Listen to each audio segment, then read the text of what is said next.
Hello, I'm Erin J. Doyle. Welcome to my channel and Happy New Year, I think. I'm pretty sure this video is going up in January. I am actually bulk filming. I always talk about doing this. I'm actually doing it. So as of filming, it's actually mid-December. But in theory, I think you see this January the 3rd. So I'm gonna stick with Happy New Year, and if I'm wrong, oops. So I have previously talked about being up to the publishing stage for my Camino story and having to decide what I was going to do. And I believe my last update, whenever that was, probably at the beginning of last year, I said it was done and I had submitted it to a New Zealand publisher who did not require you to have an agent, which is the norm for New Zealand publishers, where they just don't need it because I guess they've decided that they don't. The update of that had been they didn't want it, and I had to then decide what to do. In the rejection, they had suggested a couple of other publishers, and I wasn't sure if I was going to take those suggestions or not. But now I live here. I'm in the UK now, and the publishing landscape is different-y. So my question becomes, do I continue to try and sell my book that is from a New Zealand author and from the perspective of a New Zealand character in New Zealand, which is a very small market with very few options, clearly, or do I now take advantage of the fact that I'm physically in the UK for 4 years and try to publish it here? I don't know yet if there are going to be author citizenship issues in New Zealand. Quite often, in Australia as well, they'll only accept New Zealand and Australian authors. I don't know if that's much of a thing here. The fact that I'm a student, but I am legally, I'm a legal resident, but I'm not a UK resident, but a short-term resident. Maybe that's enough, but if they want citizens only, obviously that's a no. I haven't looked into that, but I am here, and there are a lot more options. So I've decided what I'm going to try and do is try to get a UK agent. This may be an issue in 4 years' time when I leave, because whilst it's most convenient right now, having an agent on the other side of the world might turn out to be really annoying in 4 years' time. I don't know. But I mean, Zoom exists, right? It's not like we're communicating by letters or anything, so distance itself shouldn't be an issue unless they specifically only work with citizens or residents. Citizens doesn't matter, I'm not a citizen. So I don't know long term if this is the winning option, but to be fair, I also don't know where I'll be in 4 years. Once I've got my PhD, I'm like, well, will I apply for a postdoc and stick around? Will I go straight back home? Will I go to a third country? Who knows? I have no clue. People have asked me what I'm going to do once I've got my doctorate. I'm like, get a job, I guess, because that's what it's for. But I don't know where, and that's the thing that people keep asking me about, and I'm like, wherever there's an opportunity that's appropriate. But anyway, that's a side tangent. So, is my camera crooked? I can never tell. I wish this thing had a little balance bubble thing, because I'm like, I think it looks straight, but the camera looks crooked. I mean, it's not like my background has symmetrical lines on it, so I guess you can't really tell. Anyway, so UK agent, I believe, is what I'm going to try and do. But I also have to kind of think about, this is a, hopefully, long-term fruitful relationship that will span many books, hopefully. So if I get an agent, or rather look for an agent based solely on the book that I have written, without consideration of the books that might come in the future, that's going to affect my choice. Because The book I have physically written and have to sell is contemporary fiction. Future books I am planning on writing, to be fair, I haven't actually successfully written, but at least I'm planning on writing, are mostly fantasy. There's a couple of contemporary fictions on the list, but most of what I really want to write is fantastic in some way. And I think if I got an agent based solely on my existing book, then when I brought them something more fantastical, realistically they're probably just going to say no, because if they're not interested in it themselves and they're not going to have the relationships with the publishers who would take that kind of book, yeah, like I suspect that they would sort of go, oh, I think you should get a different agent or give me something else. So with that potential in mind, what I want to do is look for an agent who does contemporary fiction and fantasy. So I went on ye old Query Tracker, and I thought, whilst I'm doing this, start off really broad, right? Like I want to get like the biggest pool I can get and then narrow it down. So I didn't just look at the UK, I also looked at Ireland, and I included New Zealand and Australian agents as well in my sort of initial filtering process, because I'm from New Zealand, why would I exclude my own people? But also, they're not on the list, that's why. I couldn't find one. And I didn't want to exclude Australia because the reality is, after I got my PhD, whilst it's not the plan, I wouldn't be surprised if I ended up accepting a job and moving to Australia, because it's like home, but the pay is significantly higher, like easily $30,000 a year more than I'd earn in New Zealand, and that's like at the low end.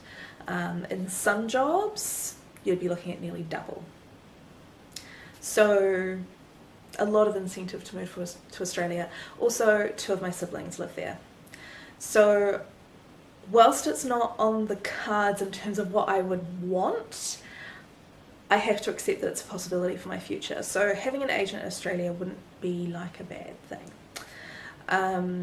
So I went through on Query Tracker and I filtered out American and Canadian agents. I kind of just wanted to keep it to those few countries. And I was excluding anyone who didn't do both contemporary fiction and fantasy. And this got me down to this many. And my new focus, my next bit, is going to be to whittle it down a little bit more. So I did just kind of go, oh yes, on their profile they've said contemporary fiction and fantasy, yes, you are selected, kind of thing. But I need to look through a little bit closer now and look at the more specific information, like do they actually have a good reputation, you know, how much experience do they have, that kind of stuff. But it occurred to me slightly late in my sort of filtering down phase that if someone says they do contemporary fiction and romance and fantasy and that's kind of it, then it's like, okay, they specialise in those 3 things, great.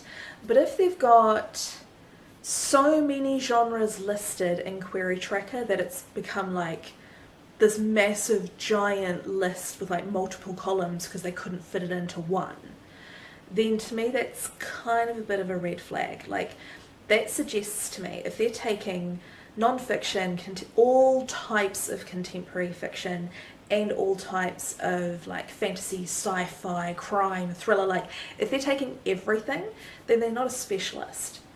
And I'm not a specialist writer, but, so I guess like maybe I'm being hypocritical, but I worry that someone who has just gone, I will accept anything, isn't thinking all writing has value. If I think it's interesting, I will represent you. Cool. I wonder if they're just going, a paycheck's a paycheck, I'll work for whoever. You know, and if it's that, that's not encouraging. But also, I feel like if you're spreading yourself too thin with genres as an agent, maybe that means that the relationships that you have with publishers are also kind of thin on the ground. Maybe I'm just making up a problem that doesn't exist, but it feels less than ideal to me. So I think what I want to do is go through and remove the people who have like 20 plus genres listed as things that they're interested in representing. And then, yeah, looking at the things that other users have said about stuff. Like I have seen someone who, like, their profile looked alright, but when you looked at some of the comments that people had made, like, their comments were not scathing, but they were a little bit like, you know, this person does ghost you kind of thing. And I'm like, well, maybe I don't want that. Like, I have, you know, things to do. I don't have time for that. So I think that's my next step, is to bring my list in a little bit. What I also want to do is, I have a list here, hang on, I have to refer to the list. What am I doing? Yes, what I want to do is kind of prepare a little bit more of what I could send. So obviously there's the cover letter part. I need to revise my cover letter,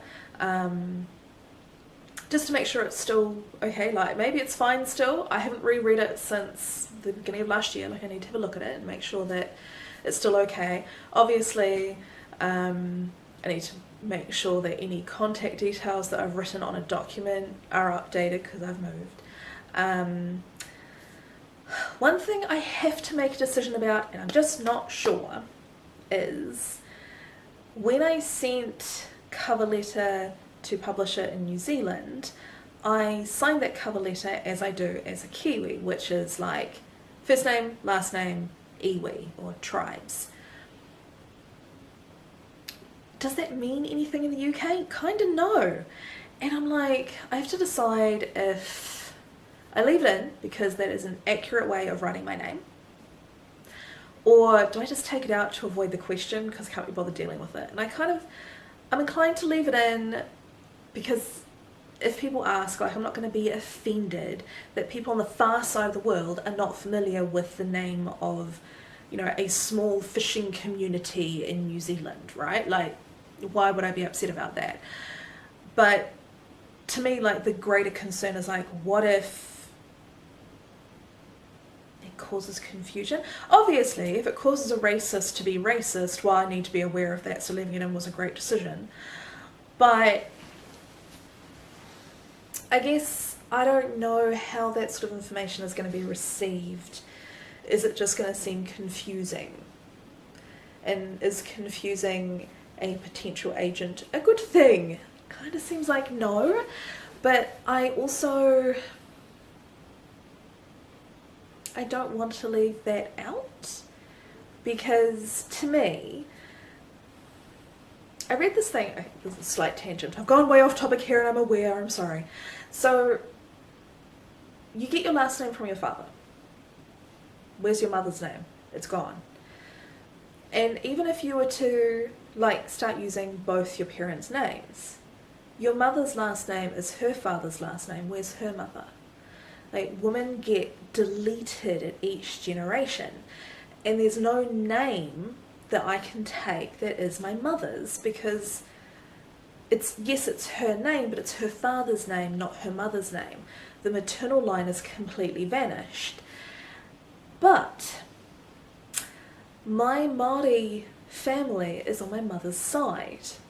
So when I put my iwi, or my tribe names in, that's like putting my maternal identity in. So you've got my last name, which is like Dad, and then my tribal identities, like my tribal names.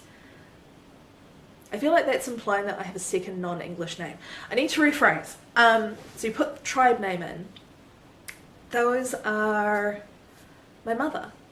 And it might not be her name, but it's been her tribe, her grandmother's, her great-great-grandmother's. Like, it's always been my maternal family's identity. And it doesn't change when you get married and have children and give them the father's name. Like, the iwi is always there, and it's always the same. It doesn't get hidden unless you choose not to state it in a... Sorry, person at the window. walking past the window innocently, not spying in the window. So yeah, for me, putting in my iwi is a way of acknowledging my maternal ancestry in the same way that using my surname acknowledges my paternal ancestry. And I like that I can, without changing my name or using my mother's father's name, I can incorporate my maternal identity if I put my iwi in like my email signature and stuff. I like that. But what if it just causes confusion? So I have to have a dilemma about that, and I think I have already explained a very solid reason for why I should include it, but I worry that I'm just gonna like confuse the English, you know. So I've got to do that, make a decision, check cover letter still makes sense, all that kind of stuff. The other thing, when I sent my book to the New Zealand publisher, they actually just ask for the whole completed manuscript. They don't ask for X number of pages or the first 3 chapters or anything like that. So I think what I should do is create documents of like the first X thousand words, the first chapter, first 3 chapters, etc. So that when I sit down and go, right, I've got, you know, a short space of time because I'm a busy person, I'm going to query an agent, I can just go, right, you have asked for like the first 3 chapters in a cover letter, and I can just go, this document for you, done, and I don't have to open it up and select and paste and save and ready write, like it's organized. So I think that's what I want to do in January, is just kind of get all that stuff sorted. And then making submissions in February works in terms of avoiding being ignored because people are tired and it's winter and I just want to have Christmas mince pies and go to bed.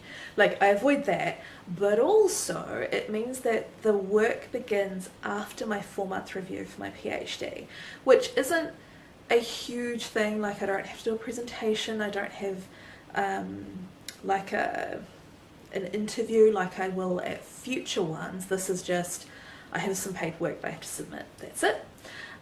But I would like to get that behind me before I start doing too much paperwork in my personal life as well. So that's the plan. So yeah, I'm going to, because it is still actually December, not worry about it so much right now. I might start to whittle down my query list, but I won't be looking to query until probably February. If you enjoyed this video, don't forget to like, comment and subscribe, and I'll see you next time. Bye!